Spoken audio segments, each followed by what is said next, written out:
If you haven't already watched part 1 of my interview with Paulo, please see the description below for a link. So Paulo, I was wondering, I'm trying to do something different with these interviews now, and I'm starting to ask my guests if they want to do a tier list. So I was wondering if you would be willing to do a tier list of chocolate bars with me. So you rank chocolate bars. They're kind of random. I don't know. I'm just taking this off of a website. Okay. But it would probably take like 5 minutes. But if you want to give it a try, I can share my screen with you, and you can just walk me through where you want me to place the chocolate bars, and you can justify your answers. All right? All right. Sound good? All right. Just the ones you know is fine. But obviously, the best goes to the top, and yeah, descending. So let me know which ones you know, or you just let me know. Like we can just do the first row, and Yeah. For example, just... on the first row, I know Musketeers. Okay. I would Where would probably you? put that mid. Okay. Bounty, I would probably put low. Is that the coconut one? Yes, just coconut. It's essentially like chocolate just covering coconut. Yeah, low. And those are the only. Oh, I know Crunch too. That showed up. Crunch, I would also put low. Yeah, so this one's interesting. So I'm from Canada. This is like Canadian, so I don't. Some of these. Oh, I don't know it. I've never had it, but based on the name, I would put it in trash tier. It's if you like coffee, you will like it. Yeah, If I you know. don't, you're. I think Kit Kat is mid. Hershey's is probably low. Milky Way is mid. Where's that milk? It's Yeah, there we go. Yeah. Snickers, I would say, is top. Toblerone, I would put God tier. Okay. Twix is probably top for me too. Yeah, and I don't think I know the other ones, or I don't. I guess I know the Aero one. I would put that top too. I like the aerated chocolate. Yeah, it's a good chocolate bar. Yeah, I don't really know the other ones. Okay, that's fair. Okay, so is there any particular reason why Toblerone is the standalone god tier, Paolo?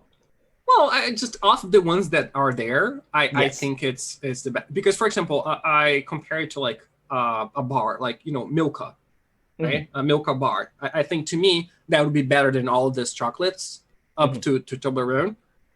So that was basically what I've compared it with. Like sometimes I would rather eat Milka, sometimes I would rather eat Toblerone, Mm-hmm. but I think I would always rather eat Milka over the other ones.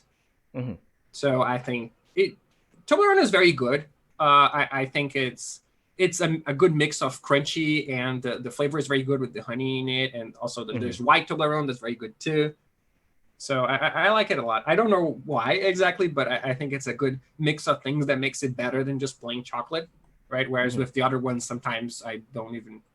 I would just rather eat normal chocolate.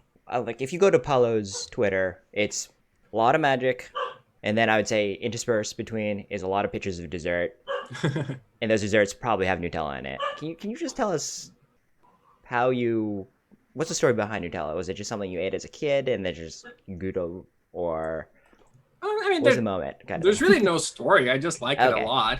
I like Nutella and Nutella flavored things as well, Mm-hmm. very much. So that's basically it. I found out that I liked it more than most people apparently, so it became a thing. But I just like it a lot.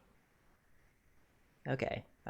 So if you bought a jar of Nutella, how long do you think it would last? Well, that depends if I'm controlling myself or not, right? Sometimes I'm like, no, I'm not going to eat this because it's really unhealthy. I'll eat some of Mhm. it. And then sometimes I eat it with things, right? I'll have ice cream with Yes. Nutella instead of Mm. just raw Okay. Nutella. But I mean, I could eat it in a couple of days, depending on the size of the jar and how much I'm trying to control myself, I guess. All It right. probably would take me more than a day because it's really heavy, right? You can't Yes. just eat all of it, No. but All right. Okay, so we're gonna go to some magic related questions. Hopefully, these are a little bit different than what you've been asked before. So, Paolo, can you think of a card or several cards that you thought were initially bad, but they turned out really good, and vice versa? Maybe you were the only one who thought it was really good, I think and yeah, everyone else thought it was bad. there are three cards that I think come to mind that I grossly misvaluated. I think the first was Jite, Amizawa's Okay. Jite, Mm-hmm. because it ended up just being a staple. Like it's still good in Legacy, right? That's Yes. how strong it is. It just Mm-hmm. dominated all the creature matchups, and initially it didn't look that good to me. I was just like, well, you have to attack, and if you're already connecting, then they just do your creature. Like it's expensive. It didn't look that good, and it turned out that it was actually very good. Then Collected Company is a card that I also wasn't very impressed with because I focused too much on the worst case scenario, right? I was like, well, the best case scenario is that you're paying 4 to get 6 mana worth of cards. So you're up 2. And the worst case scenario is that you're paying 4 to get 0. So you're down 4, it's a disaster, right? And sometimes you're paying 4 to get 2, to get 3, to get 4, but you can't choose what it is, right? It's just complicated to play with because it can be anything, right? How are you going to plan for what? So I didn't think it was going to be very good. And it turned out that it was actually very good. And then Path to Exile is another card because I thought giving them a land was just going to be too big a cost. But it turned out that it wasn't, especially because in other formats, people don't even play a lot of basics, and you get to play a lot of Path to Exiles, and you even get to recast them with Snapcaster and stuff sometimes. So the drawback is just greatly diminished, and it's just worth paying 1 mana for and giving them the land. As for cards that were good, that I thought were good and other people thought were bad, let me think. Well, for example, there are cards that I thought were great, but didn't see much play until they started seeing a lot of play, right? For example, Bunkerster Giant was a card that I think was a bit of a sleeper when it came out, even though it's obviously a good card. It didn't warp the format the way that I thought it was going to, and then now it does, right? So I think whether that's a function of the format just being different, or people sleeping up on it a little bit, I'm not sure. But probably a mix of both, right? I think probably the format just changed, so it's better now. I think Ancestral Vision is also a card that the suspend 4 that you draw 3 cards is also a card that I thought was great, and it took a while for it to see some play. Okay. Yeah, I think those are the 2 that come to mind the most. Okay. Interesting answers. So Paulo, what's the one moment where you kind of like realized you were better than the average player at Magic? I mean, I think I've always done well locally, right? When I started playing, I was really young. I was 8, so I wasn't better than anybody, right? But eventually, I started getting better and better and testing with better people, and we got to a point where people would joke that every local tournament would have 6 slots in the top 8. It would just always be me, my friend, and 6 other people, right? Me and my friend who tested with me. So I think that was probably the moment where I just dominated local competition for so long. Okay. Before I ever went international, I think. And then you always have this sort of epiphanies when you're the best in your town, and then you leave and you play a bigger tournament. You're like, well, actually, I'm not that great. And then you have to work to get better than those people. You're like, okay, I'm the best here now, nationally. Then, well, now I'm going to go international, and the process has to happen again. So it's happened a couple of times, I think. Okay. Paulo, do you prefer playing paper or digital Magic, or to you does it not really make that big of a difference? I prefer paper. I think part of it is because I just prefer it, and part of it is because I've been playing paper for 25 years and digital for only 1. So I don't like Magic Online very much. I like Arena more. It does have some particularities about it that I don't like, but you have to adjust to.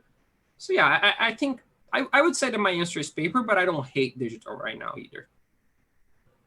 Okay. So Paulo, if you have to pick one deck to play for the rest of your life, just strictly based on fun factor, what deck would that be? I don't think any deck would be fun after playing for the rest of my life, because I hate repetition. Oh, okay. I like when formats change and I get to play something new. So I'm sure I would not have fun after a year playing with the same deck, regardless of how good it was or how much I enjoyed it. But I would probably say Fairies. Okay. I think that was the deck that I played for a very long time, and I really liked the play style and the cards in it. So that would probably be my choice, but I'm sure I would grow tired of it very quickly. Okay. So if there was an invitational Magic tournament still, and you won it, what card would you make? I'm not saying you have to tell me the exact text, but do you know like the direction you might go with it? Not really. I mean, I do have a card coming because I won Worlds. Oh, okay. It is not a card that I made. It is a card Okay. that we You're just like in it kind of thing.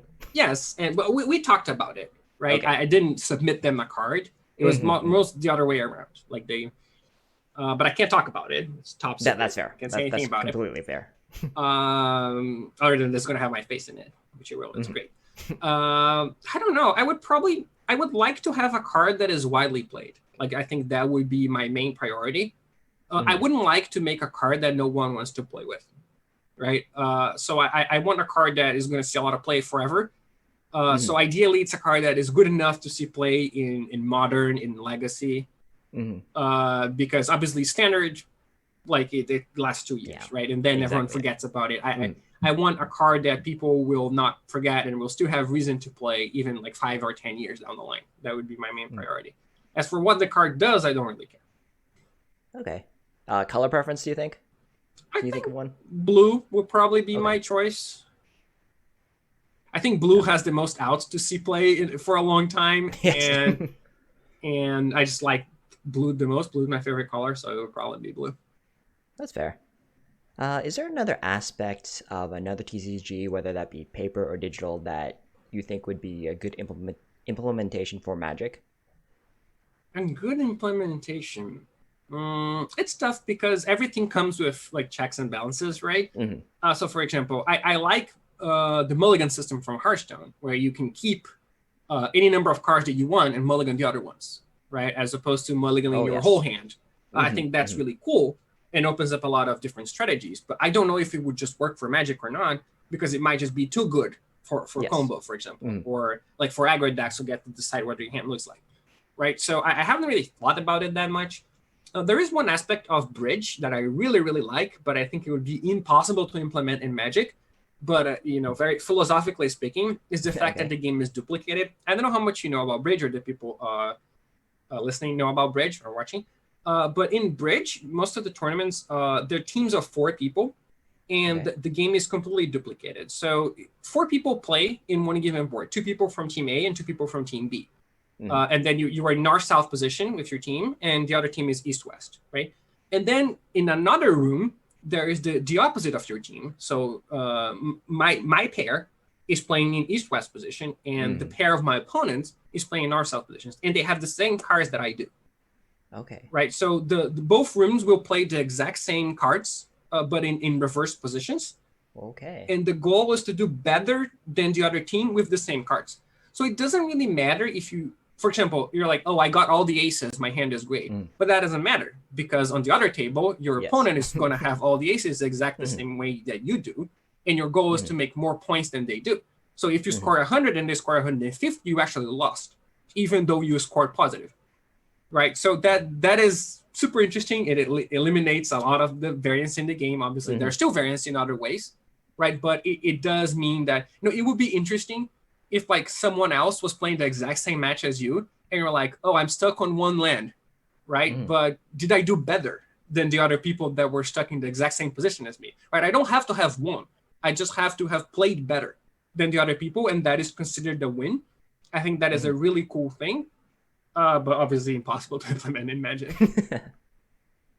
Yeah, that's a really, I had no idea. That's such a interesting concept. And Yeah, that's what drew me to Bridge to begin with, right? mhm. The fact that everyone in the tournament is just playing the exact same thing. It also makes like post tournament chats very easy, right? Because in Magic, I can be talking about my game, you have no idea what happened, right? But Yes. in Bridge, you just have a room of like 500 people who all play the exact same hands, right? Wow. So when you get together for dinner after it's 10 people, Mhm. you're like, oh, in hand number 5, just Mhm. everyone knows exactly what happened in hand number 5 and what they did, and you can Mhm. compare notes and stuff.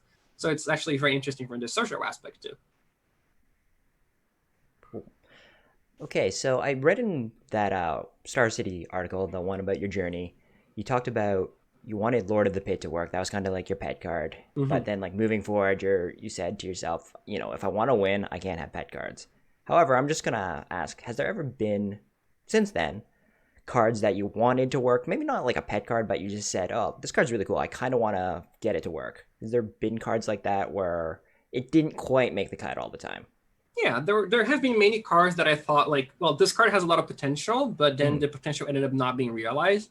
Okay. right? The one that comes most to mind is Demonic Pact, Oh yes. Yeah. which is a card that it's very powerful and does many Mm. different things. And then I spent a lot of time trying to make it work before I decided that ultimately it just wasn't worth it. Mm. And then that kind of happened again when it went to historic, right? Because originally this happened when the card was released in standard a while ago. Mm. And that was released in historic a couple of months ago. And I went through the same process again. I'm like, okay, now I can make this work. And it's like, no, actually, I can't. It's still bad. Hello, I'm wondering, what do you do? Do you have anything special you do with decks, say, like your two Pro Tour winning decks? Do you have them still sleeved in the same deck box? Are they in a special place? Or even other ones, just like significant tournaments? Do you do anything with those decks? No, not really. I mean, a lot of the cards aren't even mine, right? We just Okay. we just borrow cards to play in That's tournaments, fair. and yeah, I don't have any. I don't have a special place for Mhm. decks that I won with or anything like that. No. Okay. So, Paolo, this is going to be, I have a feeling this is going to be a tough question just because you're, a humble guy, but how do you feel when people say, like, put you in the conversation of greatest Magic player of all time, and where do you see yourself in that conversation? I think this conversation is really tough to have because Magic is such an old game, and the game is very different, right? I think Mm-hmm. if you count like the most impressive accomplishment, that was probably Kai because he won Mm-hmm. 7 Pro Tours, Yes. and it's just something that's impossible to do nowadays, right? I Yes. think Mm-hmm. it's no one's going to win 7 Pro Tours because everyone else is so much better, right? Mm-hmm. Everyone has access to all the information online, Yes. and Kai would just show up with broken decks that he had, no one else had, and Mm-hmm. obviously that is to his merit, right? I'm not trying to take Yes. anything away from him. He was so dominant, but it's just he would not be able to do that right now, and no one will be able to do that right now. So this is an accomplishment that will never be matched, right? In Mm-hmm. terms of raw impressiveness. And then you have Finkel's longevity and the fact that even if he doesn't even try that hard, he still does well and stuff like that. So it's Mm-hmm. really hard to compare. I think these three players. I do think I belong in this conversation. Like I'm happy when people put me in the conversation, right? Because I think I have earned the right to be in the conversation for one of the best players of all time. But I Mm-hmm. think that is probably as far as I would go, because each person is going to value something different, right? Like for example, are you going to value the fact that uh, like Finkel? How much do you value the fact that Finkel won a Pro Tour without preparing very much? Mm-hmm. Right. Well, that's impressive, but does that, or is that just something that doesn't matter? Right. What matters is how well you did. Or do you value the fact that I come from Brazil, where everything was much Mm-hmm. harder, right, to Mm-hmm. to begin with? Or do you value the fact that Kai was so dominant in such a short period of time? Like he like no one will ever be as dominant over a single period of time as Kai, right? Kai had Yes. like twice as many points as everyone else, right? It Mm-hmm. was just impossible to do. So it really depends on what you value. I think I'm happy to be in the conversation, but I think each person can choose who they think is the best in history, and I'm fine with that. Okay. I mean, as long as there's a discussion, I don't think there is, in many people's minds, a clear cut greatest Magic player of all time. I mean, No, and so how could you, right? Because at least in different games, you can just look at the stats, right? yes. Sometimes you're like, well, this person just scored more than everyone else, therefore they were the Mm-hmm. best. Mm-hmm. But in Magic, it's like the contest is so different, and there's just so many things involved in the game that it's hard to just look. You can't look at a chart and tell and figure out who the best player is. It's just never going to happen. All right, Paolo. So from an interview you did a little while ago, you mentioned that you liked the Legacy format. This, I think, your interview might have been like 4 years old. So do you still enjoy Legacy? I know you said you played it basically because, or like you enjoy it, but you never really had to play it because there's only one GP or something like that year that you had to prepare for, or something like that.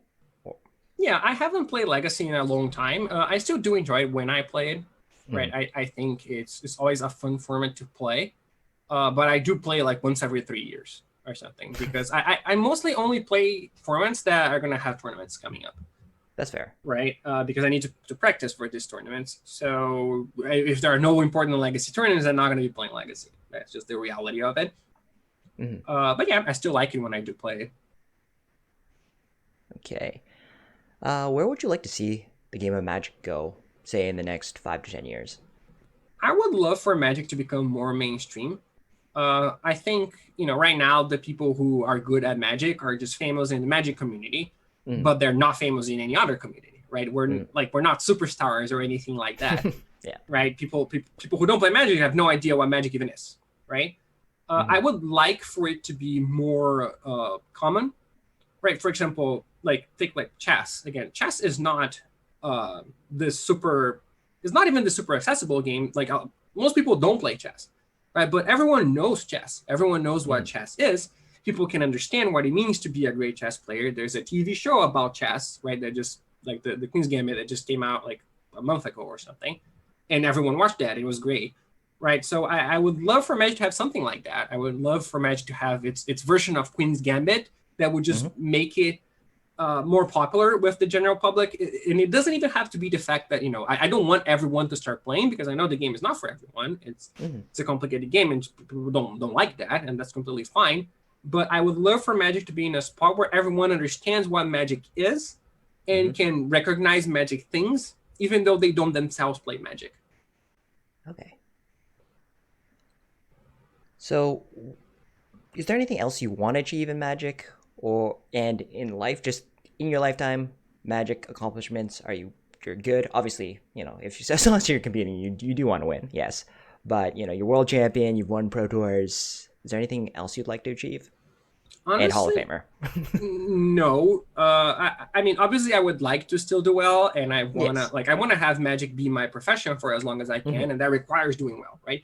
But Mm-hmm. as for any specific title that I'm trying to get, I don't think there is anything. I think honestly, Worlds was the last thing, right? It was Yes. the big thing that was missing, and I got that in February. So I don't even know what else exists at this point. Like I feel like I really do feel like I've already won everything there is to win, Mm-hmm. at least once, right? So I just want to win more things. I would love to win worlds again, right? And Yeah. like maybe set records for things Mm-hmm. and stuff like that. But as for one individual title, no, I don't think there's anything. Okay. And when it's all said and done, when you decide to retire from Magic, what do you hope your impact is on the game? And I hope that people. Well, I hope that I've had an impact in the Brazilian community, right? Because Okay. I think we've had. It really is much harder for us to be competitive Magic players because we're so far from everything Mm-hmm. and things are more expensive, right? And there's like visa issues and language barriers. So it is, I think, probably unfathomably harder for people who Mm-hmm. are from here to understand how hard it actually is.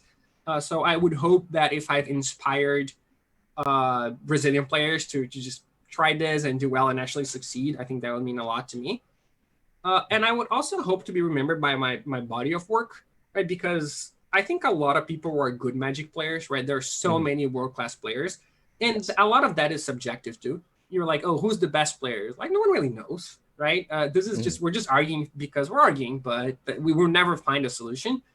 Whereas I think as a writer, I actually get to make a much bigger difference, right? Because Yes. I think, well, first, I reach way more people by writing, but I really do put a lot of effort in what I write. So it means a lot to me when people say I'm a good writer. So Mm-hmm. I think I would like to be remembered by being a good writer and having helped people in this way, not just being a good player, because there are a lot of good players and there are some good writers, but there are very few people who are very good players and very good writers, right? So I would Mm-hmm. like to be remembered for that. All right. And Paulo, are there any words of wisdom you tried your best to live by, or just like a motto you like to kind of live your life by? No, I think I generally try to be positive. Like things will Okay. work out in the end. Mm-hmm. Like obviously not like if I sit back and do nothing, things won't fall in my lap, right? That's Mm-hmm. not what it Mm-hmm. means. But there's always a light at the end of the tunnel, right? That like, oh, Mm-hmm. this happened and it's bad, but maybe it can end up being a good thing in this way. Like, where will this lead me to, right? I think maybe even like, oh, this thing happened, but I actually learned something, which means a bad thing in the future is not going to happen, right? Maybe Mm-hmm. potentially even a worse thing. So again, obviously, not like I'm not going to say there's a good side to everything. Obviously, there isn't. There are some things that just have horrible Mm-hmm. sides. Mm-hmm. But in general, I try to be as positive as possible when it comes to that. Yeah, you definitely get that feeling from you, and it's like not in an insulting way, but like that's like such a great energy to have, and I think it definitely spreads to people when you're positive. it's kind of infectious. Yeah, I hope so. It would be better if everyone was more positive, I think. Yeah. So Paulo, can you just let people know where we can find your writings? He writes for Star City Games. He's on Tempo Storm, and just maybe on social media and whatnot. Yeah, and I write every week for StarCityGames.com, sometimes multiple times a week, so it's very easy to find me there. I'm also pretty active on Twitter, PVDDR. And yeah, I represent Tempo Storm. I don't do any writing for them or anything like that, but I do wear their shirt and stuff. You can find me on their website too. But yeah, I would say Star City and Twitter are the best methods. And then I also do coaching. So if you just talk to me on Twitter, we can work something out if that's something you're interested in. Great. I'll link your social media stuff in the description, and I'll also overlay it during the video so people can find where you are. So thanks again, Paulo. Like I said, I've been a big fan a while, so it's a great honor to talk to you. You're a super nice guy. It was really interesting hearing all your stories and your insights into the game. Yeah, it was good to be here. It was fun. It was very different than most interviews. I enjoyed it. Thank you. That's definitely the goal. Okay, so everyone, thank you so much for watching. Please subscribe for more interviews. Comment below. Let me know who I should reach out to next. Take care of yourselves, and I'll see you next video.